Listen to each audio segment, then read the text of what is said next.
जय हिंद मेरे डियर साथी। मैं आपका साथी विकास और आज हम देखने वाले हैं एंटी एंजाइनल ड्रग्स। ये देखा जाए तो चैप्टर नंबर 5 का लेक्चर नंबर 2 है। ठीक है, इस वीडियो में हम क्या क्या देखने वाले, ये pharmacology D pharma second year का टॉपिक है। यानी देखिए, हमारे कोलॉजी के अंतर्गत देखा जाए तो कोई भी चीज़ पढ़ना है तो क्या क्या, सबसे पहले इसकी डिफिनेशन को हमें अच्छे तरीके से देखना पड़ेगा। डिफिनेशन को देखने पड़ेगा एकदम अच्छे तरीके से, या इंट्रोडक्शन भी लिख सकते हैं, कोई टेंशन नहीं। उसके बाद हमारे पास क्या देखना पड़ेगा, इसका क्लासिफिकेशन, जो एग्जाम के पॉइंट ऑफ व्यू से देखा जाए तो बहुत ही इम्पोर्टेंट है। ठीक, उसके बाद इस कैटेगरी में जितने भी दवा हैं उसका क्या करना पड़ेगा, फार्माकोलॉजिकल एक्शन देखना पड़ेगा। मतलब हमारे शरीर के अंदर जाके अपने एक्शन को कैसे परफॉर्म करेगी, इसको देखना पड़ेगा। उसके बाद हमारे पास एक टॉपिक आता है इंडिकेशन, मतलब इस कैटेगरी की दवा कहाँ कहाँ और किस किस डिजीज में उपयोग की जाती, इसको देखना पड़ेगा। नेक्स्ट में हमको क्या देखना पड़ेगा बाबू, कॉन्ट्रा, ठीक है, कॉन्ट्रा इंडिकेशन देखना पड़ेगा। क्या देखना पड़ेगा, कॉन्ट्रा इंडिकेशन देखना पड़ेगा हमको डिटेल में। उसके बाद आपको बता देना चाहते हैं इसकी डोजिंग को देखना पड़ेगा। ठीक है, मतलब यदि फार्माकोलॉजी में कोई भी टॉपिक पढ़ते हैं तो आपको इतना चीज़ क्या करना पड़ेगा, पूरा डिटेल में देखना पड़ेगा। क्या, इंट्रोडक्शन यानी definition, classification, pharmacological action, indication, Contra indication और डोजेज के बारे में। ठीक, इस वीडियो में हम कवर करने वाले हैं एंटी एंजाइनल ड्रग्स के बारे में। अब क्या लिख रखा है, एंजाइना मतलब क्या होता है। जैसे अभी हम आपको थोड़ा सा नॉर्मल की बात की जाए तो आपको हम बता देना चाहते हैं, देखिए हार्ट हमारा क्या होता है, क्योंकि कार्डियोवास्कुलर डिजीज है, मतलब हृदय में होने वाली डिजीज है।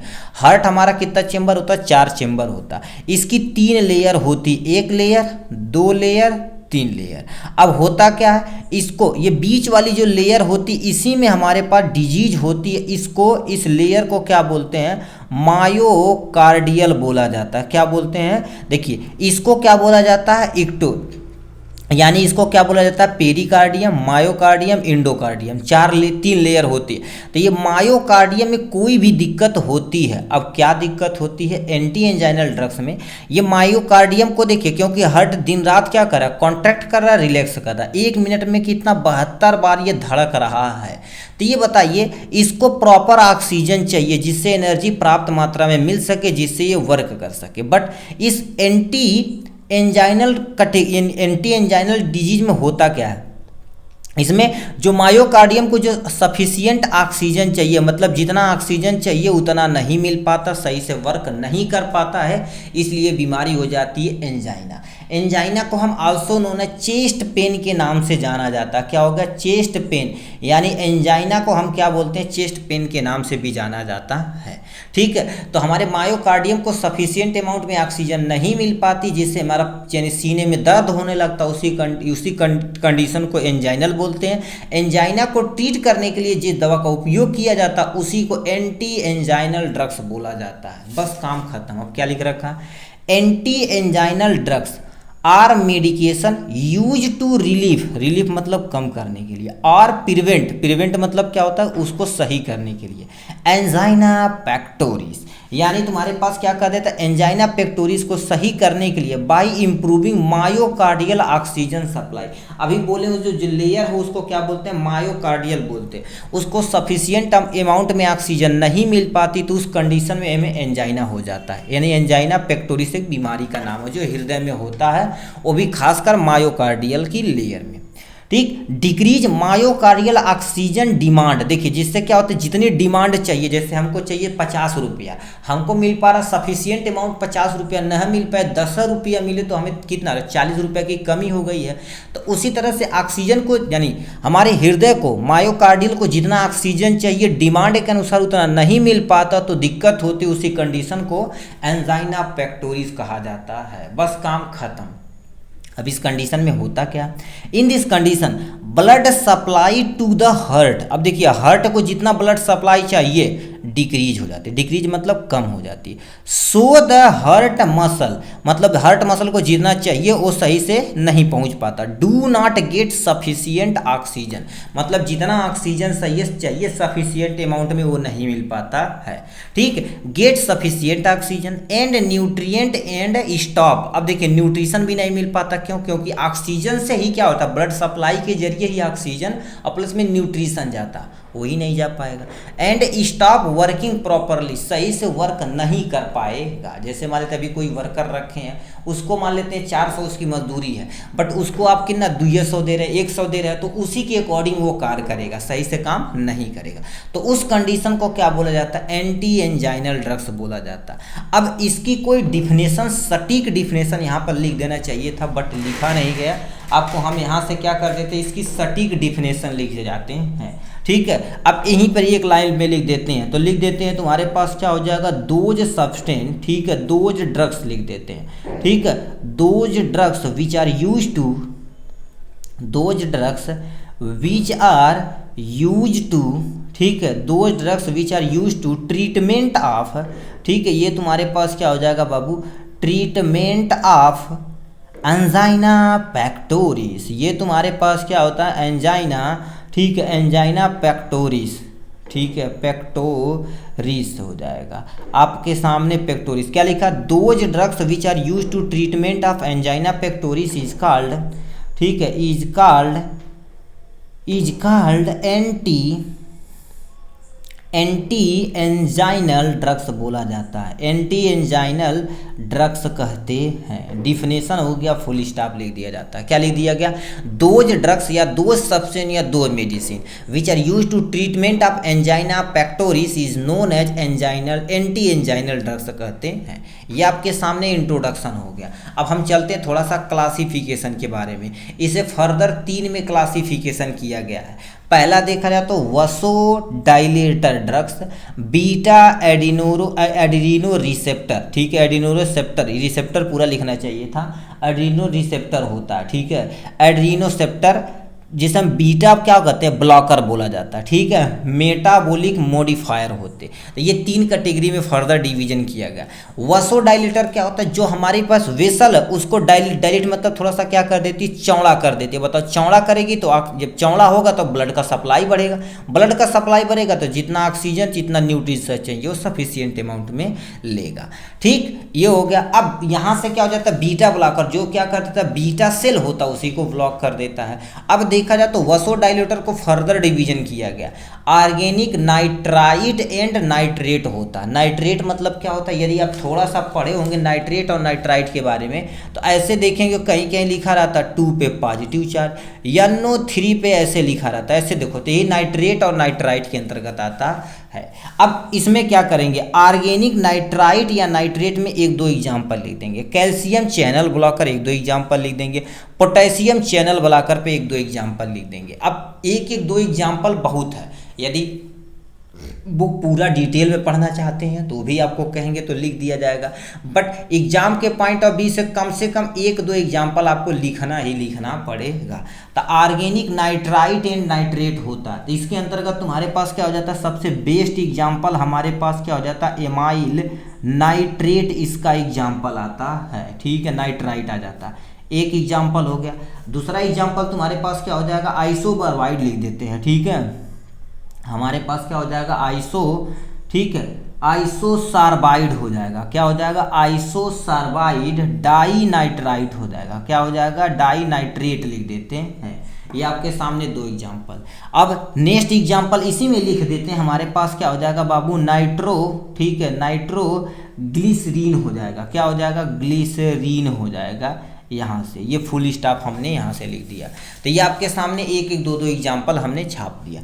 कैल्शियम चैनल ब्लॉकर में सबसे बेस्ट एग्जाम्पल, इसको याद रखिएगा, ये भी तुमसे क्वेश्चन पूछेगा, कैल्शियम चैनल ब्लॉकर का कोई 2 एग्जाम्पल बताइए, 1 नंबर में पूछ देगा। तो इसमें सबसे बेस्ट एग्जाम्पल तुम्हारे पास क्या हो जाता है, एम्लोडिपिन आ जाती है, ठीक है, एम्लोडिपिन इसका एक एग्जाम्पल हो जाएगा। दूसरा एग्जाम्पल में तुम्हारे पास क्या हो जाएगा, देखा जाए तो हमारे पास वेरा, ठीक है, पामील हो जाएगा, क्या हो जाएगा, वेरापामील हो जाएगा, ठीक है। और नेक्स्ट में तुम्हारे पास क्या हो जाएगा, डिल्टी, ठीक है, डिल्टी क्या लिख दिए हैं जी, डिल्टिया जेम हो जाएगा। ये आपके सामने एक दो एग्जाम्पल छाप दिया हमने यहाँ से, ये डी है।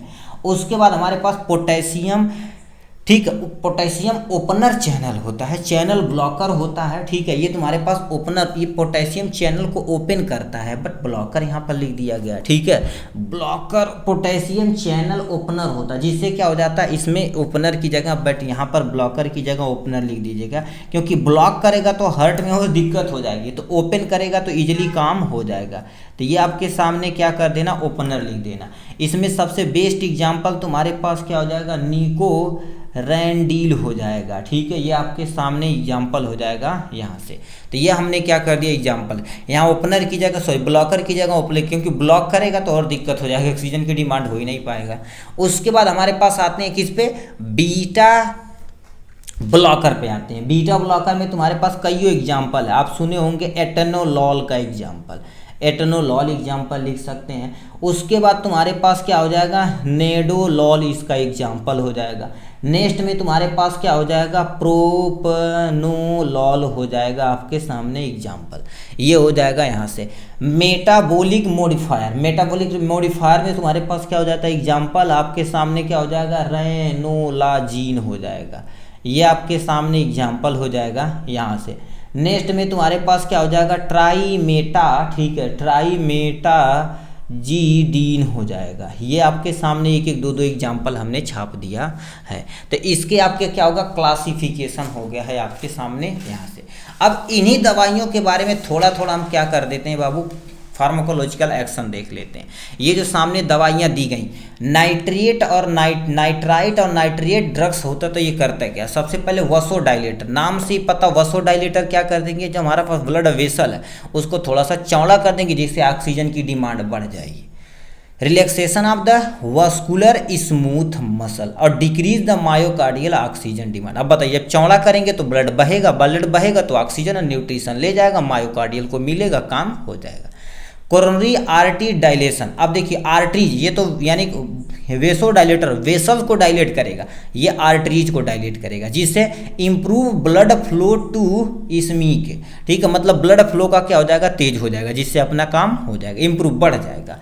मायोकार्डियल पे देखा जाए तो इंक्रीज ऑक्सीजन सप्लाई, किसको, मायोकार्डियल को। मायोकार्डियल को जब प्रॉपर ऑक्सीजन सप्लाई मिलेगी तो न्यूट्रिशन ऑक्सीजन मिलेगा तो फंक्शन करेगा बढ़िया से, ठीक है। तो ये आपके सामने पहला। बीटा ब्लॉकर क्या कर देता है, बीटा ब्लॉकर में तुम्हारे पास एंटी रेदमिक इफेक्ट, ये क्या कर देता है, स्टेबलाइजर हार्ट रिदम, जो हार्ट का रिदम होता है उसको स्टेबलाइजर कर देता है, थोड़ा सा मेंशन कर देता है। एंटी एस्मिक इफेक्ट होता है।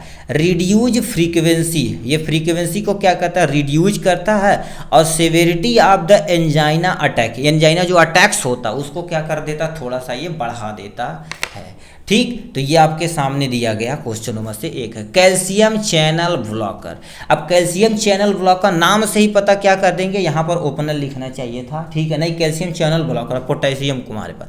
वसोडाइलेटर, डिक्रीज द आप को तुम्हारे पास क्या लिखा, डिक्रीज आफ्टर लोड, मतलब जो लोड था उसको कम कर देगा, जिससे क्या होगा, डिक्रीज मायोकार्डियल ऑक्सीजन डिमांड, अब ऑक्सीजन जो डिमांड जितनी थी वो थोड़ा सा कम हो जाएगी, अपना हार्ट फंक्शन करेगा। कोरोनरी डायलेशन, इंक्रीज सप्लाई, अब बताइए इसमें कोरोनरी यानी वसोडाइलेटर में थोड़ा सा डायलेट करेगा, जिससे इंक्रीज ब्लड सप्लाई क्या हो जाएगी, इंक्रीज हो जाएगी, जिससे आप मायोकार्डियम थोड़ा सा यानी एंजाइना पेक्टोरिस कम हो जाएगा या ट्रीट कर दिया जाएगा उसी के। तो ये फार्माकोलॉजिकल एक्शन था। उसके बाद इंडिकेशन, मतलब कहाँ कहाँ उपयोग आप में ला सकते हैं इस कैटेगरी की दवा। पहला, स्टेबल एंजाइना, किसी पर्सन को एंजाइना हो चुका है, ठीक है, एंजाइना हो चुका है तो उसको स्टेबल करने के लिए हम क्या कर देते हैं, इस कैटेगरी की दवा प्रयोग कर सकते हैं। तो ये आपका सामने पहला दिया गया क्वेश्चन है। दूसरा, use in the myocardial infection, यानी जो तुम्हारे पास मायोकार्डियल इन्फेक्शन है उसको क्या कर दिया जाएगा, उसमें भी यूज किया जा सकता है। किसी को स्टेबल एंजाइना, उसमें इस कैटेगरी की दवा प्रयोग किया जा सकता है। Use in the chronic heart failure, किसी पर्सन का हार्ट फेल होने का कंडीशन है, उस कंडीशन में भी आप प्रयोग कर सकते हैं, ठीक है। रिफ्रैक्टिव यानी एंजाइना, जिसको हम क्या कर सकते हैं, रिफ्रैक्टिव एंजाइना में जैसे सबसे बेस्ट एग्जांपल तुम्हारे पास क्या हो जाता है, रेनोलाजीन, रेनोलाजीन जो तुम्हारे पास एग्जांपल, इस दवा का प्रयोग किया जाता है। तो ये आपके सामने यहाँ आप क्या कर सकते हैं, एंटी एंजाइनल ड्रग्स का उपयोग कर सकते हैं। कॉन्ट्राइंडिकेशन कहाँ आप उपयोग में नहीं ला सकते हैं। पहला हाइपोटेंशन, अब बताइए ऑलरेडी बताओ कम है तो उस कंडीशन में देंगे तो दिक्कत हो जाएगी, हाइपोटेंशन में नहीं दे सकते। सीवियर एनीमिया, अब बताइए एनीमिया मतलब क्या हो गया, ब्लड के ऑक्सीजन, ब्लड के अंदर जो तुम्हारे पास हीमोग्लोबिन है वो ऑलरेडी कम है, यानी आयरन की मात्रा कम है। क्यों? क्योंकि हीमोग्लोबिन ही ऑक्सीजन को क्या करता है, ट्रैप करता, पकड़ता, जिससे डिस्ट्रीब्यूट करने में मदद करता। अब बताओ उस कंडीशन में ऑलरेडी कम है तो इस कैटेगरी की दवा देंगे तो जिससे तो वर्कलोड बढ़ेगा, तो जिससे दिक्कतें हो सकती हैं। लीवर डिजीज, किसी पर्सन को लीवर डिजीज खासकर बच्चों में नहीं देना है। अनस्टेबल एंजाइना, अनस्टेबल एंजाइना के अंतर्गत इस कैटेगरी की दवा नहीं देनी है। नेक्स्ट में तुम्हारे पास डोज, अब डोज देखा जाए तो एज पर फिजिशियन, ये जो दिया जाता है तुम्हारे पास फिजिशियन के अकॉर्डिंग अपने अनुसार वो देते हैं। इसमें तुम्हारे पास क्या लिख रखा, पहला देखो लिख रखा है नाइट्रोग्लिसरीन जो 0.2 से लेके 0.6 mg के बीच में आता है, ये देखा जाए तो ओडी प्रयोग किया जाता है, दिन में कितनी बार, एक बार प्रयोग किया जाता है। ठीक, मेटला, ठीक है, ये तुम्हारे पास मेटाप्रोलोल, ये देखा जाए तो क्या होता है, बीडी बहुत ज़्यादा प्रयोग किया जाता है। ठीक है, एटनोलॉल, ये भी बीडी प्रयोग किया जाता है और ओडी भी प्रयोग किया जाता है अकॉर्डिंग टू कंडीशन। मान लेते हैं सही से उनको चेस्ट पेन कभी कभी होता है तो हम क्या कर देते हैं, शाम में खिलाते हैं। एमिलोडिपिन, एमिलोडिपिन देखा जाए तो बीडी चलाया जाता है। ठीक, दिन में 2 बार। लिख रखा तुम्हारे पास क्या हो जाएगा, रेनोलाजीन, रेनोला 500 mg होता है, ये भी क्या होता है, बीडी और ओडी दोनों चलाया जाता है। ठीक है, ओडी कंडीशन उस तरह जब थोड़ा बहुत रहता है तो बीडी, जब 2-3 बहुत ज़्यादा दिक्कत रहती तो चलाया जाता है। ठीक है, अकॉर्डिंग टू कंडीशन देखा जाए तो हम इसका उपयोग में ला सकते हैं। तो इस तरह से देखा जाए तो आपके सामने एंजाइना पैक्टोरिस मतलब एंटी एंजाइनल ड्रग्स को हमने पूरा डिटेल में देखा। क्या क्या देखा, जो पहले स्टार्टिंग में बताए थे, डिफिनेशन देखना, classification, pharmacological action, indication, contraindication और डोज को आपको पूरा एक्सप्लेन करना पड़ेगा, जो आपके सामने हमने इजली तरह से क्या कर दिया है, बढ़िया तरीके से एक्सप्लेन कर दिया है। तो चलिए आज के लिए बस इतना ही, फिर मिलेंगे नेक्स्ट वीडियो में नेक्स्ट टॉपिक के साथ। तब तक के लिए bye bye and take care.